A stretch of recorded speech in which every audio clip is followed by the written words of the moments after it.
to see if I remember how to do this. It's been a little while.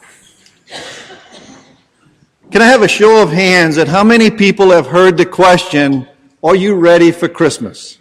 This past week. How many people have heard that question? You know, I've heard that question probably about 4 times and been mistaken for Santa Claus. I don't know why. Okay? I lost weight. I don't understand it. But anyway, you know, when we ask that question, we have to really think about the answer, right?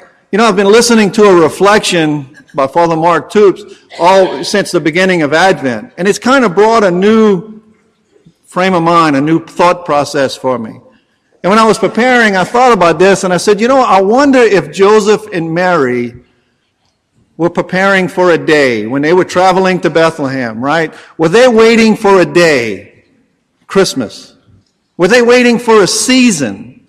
Or were they waiting for an event? No, Joseph and Mary were waiting for a person. They were waiting for the birth of our Savior. It wasn't about the day. It wasn't about the season. It wasn't about anything but the birth of Christ. That's what they were waiting for. And you see, us as Catholic Christians, we have to get ourselves in the frame of mind to allow Jesus Christ to be born in our hearts. You see, we need to stop waiting on the day. How many people are going to see Christmas trees on the side of the road the day after Christmas? You know, how many people are going to take their decorations down Christmas Day? Because it's over, right? You see, because we have fallen into the trap. We allow society to dictate to us when the Christmas season begins and ends. Now Walmart is telling us that Christmas begins right before Halloween, because that's when they put out their Christmas decorations. You see, we used to have Halloween. We used to be able to celebrate that. We had this other holiday called Thanksgiving. Now they call it Red Thursday. We have Red Thursday, Black Friday, Small Business Saturday, and Cyber Monday. Thank God they left Sunday alone, right? But we are being programmed, we are being into this thought process, so when someone asks us if we're ready for Christmas, what are we thinking of? We're thinking of the presents and the decorations and the food and all of these things. Are we really thinking about the birth of Christ? You see, we have to take this time of Advent to allow ourselves to prepare for the birth of Christ. It's not about the day. It's not about the season or the event. It's about allowing Christ and making room for Him in the inside our hearts, in our lives. You see, that's the only way that we're going to receive the joy that Jesus is promising us, right? This is the only way we're going to receive the joy that comes to us on Christmas Day, right? Joy to the world. I'm not going to sing, trust me. But the only way the world is going to receive the joy is if we allow Christ into our lives. And you know what joy stands for? It's an acronym, right? Joy stands for Jesus, others, then yourself.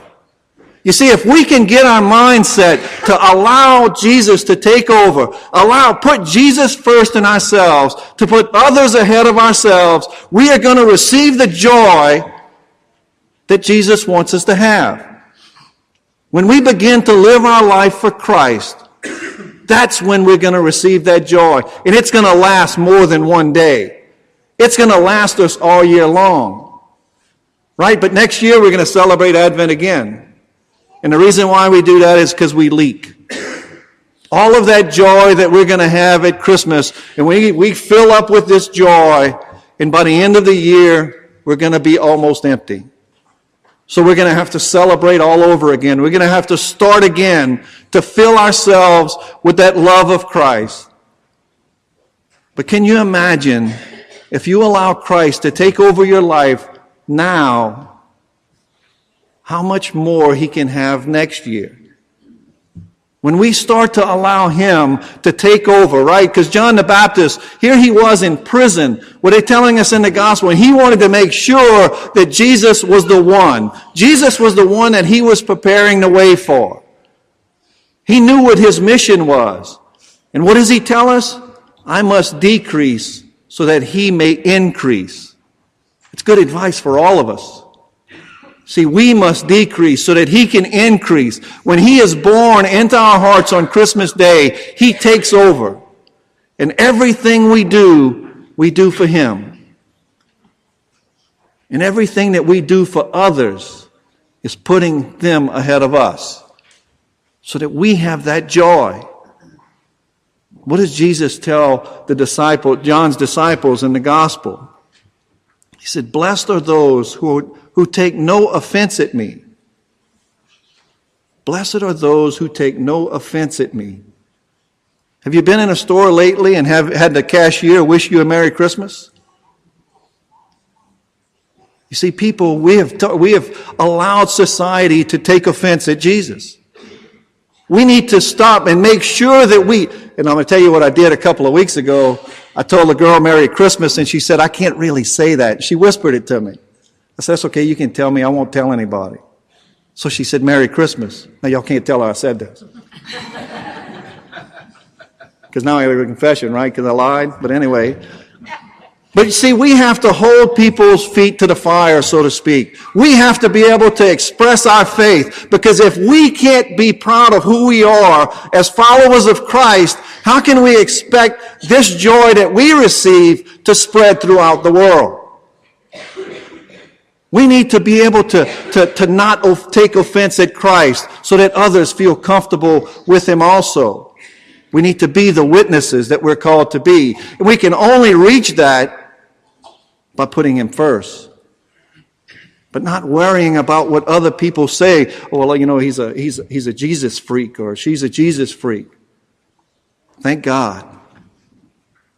Thank God that we have Jesus in our lives. You know, there's no one else that was born into this world that has made a difference as much as Jesus has, right? 2,000 years ago, and we're still celebrating his birthday. We're still celebrating him on a weekly basis.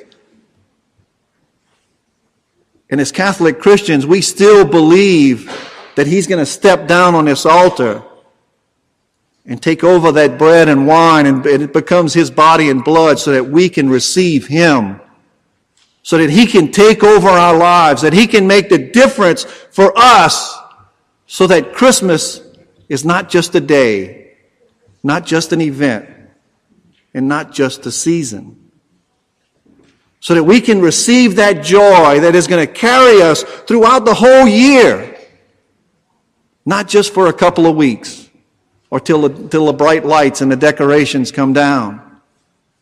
So that we can live that joy, Jesus, others, and yourself, every day of our lives.